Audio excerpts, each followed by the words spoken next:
Alors comment on prend de grandes décisions dans sa vie? Eh bien déjà, il faut relativiser le truc. Il faut voir que d'une part, il n'y a que quelques décisions, dans toutes les décisions que vous êtes amené à prendre au quotidien, il n'y a que quelques décisions qui ont vraiment le pouvoir de changer et d'impacter véritablement votre vie, et notamment sur une longue période.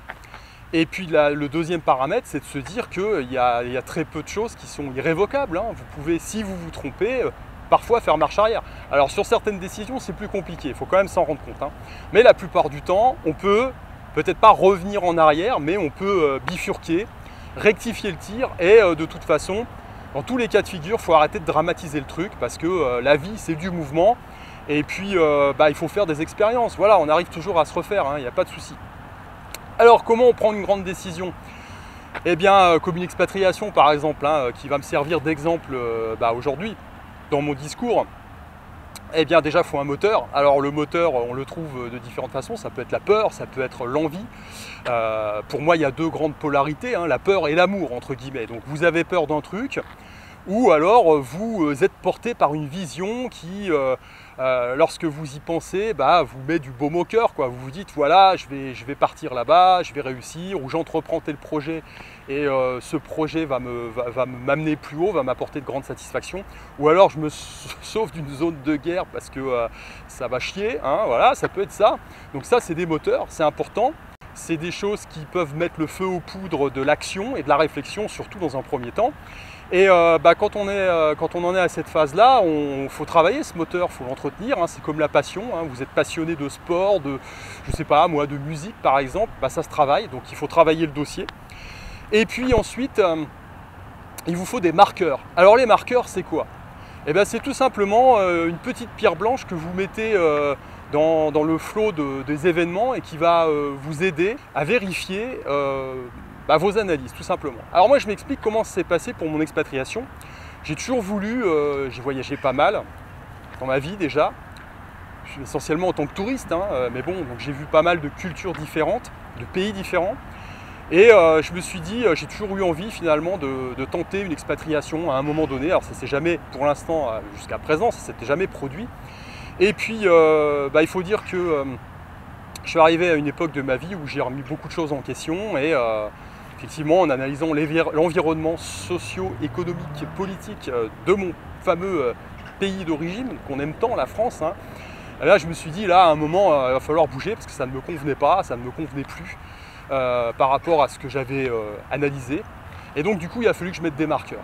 Alors, moi, mon marqueur, il a été relativement simple. En 2015, il y a eu la crise des migrants. J'ai observé, alors pas forcément par les informations officielles déjà, mais par toutes les informations alternatives.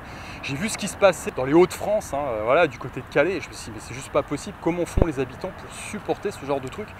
Et donc du coup, je me suis dit, moi, j'aurais pas pu tenir quoi. Et en 2016, il y a eu les élections législatives et je me suis dit, je vais voir comment vont se comporter les gens là-bas, parce qu'en fonction des votes qui vont se manifester, je me dis en 2017, l'élection présidentielle, ça sera exactement la même chose. Donc ça, c'était mon marqueur. Et donc j'ai observé du côté de Calais, je veux dire, premier tour des élections, attention, on n'est pas content. Je crois que c'était un candidat le péniste qui était sorti. Je me suis dit, bon, voilà, normal. Alors moi, perso, je m'en fous un peu, parce que je crois que c'est un grand théâtre, tout ça, où chacun a sa place. Mais bon, on se fait bananer de tous côtés. De toute façon, j'y crois pas trop. Mais bon, c'est quand même un marqueur. C'est-à-dire, les gens sont pas contents, donc attention, on vote extrême droite. Voilà, machin. Deuxième tour, boum, ça débande. Je me suis dit, bon, d'accord, ok. Donc les mecs, après, j'ai essayé de comprendre. Je me suis dit, mais pourquoi les gars vont pas jusqu'au bout à un moment, leurs revendications et leur colère, Et je pense que effectivement, c'est encore une fois un truc qu'on tricote à quatre mains. Il y a l'État, il y a beaucoup de gens là-bas qui sont aidés évidemment par les prestations sociales et puis qui se disent, oh bah non, attention, s'il y a un candidat qui n'est pas entre guillemets dans la norme, on va nous sucrer nos prestations. Donc du coup, les mecs préfèrent s'asseoir sur leur sécurité, sur leur liberté, voir les écoles envahir par les migrants et tous les problèmes que ça occasionne évidemment, plutôt que d'essayer de renverser la table tout simplement. Et donc je me suis dit, voilà mon marqueur. En 2017, ça sera exactement la même chose. Il ne se passera rien en fait. Et puis l'histoire m'a montré que j'avais raison. Et donc du coup, à partir de ce moment-là, j'ai commencé à mettre en place tout ce qu'il fallait. J'ai voyagé, hein, j'ai visité des pays, comme dit, j'ai parcouru le Portugal du nord au sud par exemple, l'Espagne me plaisait bien, enfin voilà, puis après j'ai pris un billet d'avion, je suis allé dans les pays de l'Est pour voir comment ça se passait. Mais bon, en tout cas, voilà, c'est mon exemple perso à travers mon expatriation. Ce genre de truc, vous pouvez le mettre en place par rapport à plein de choses.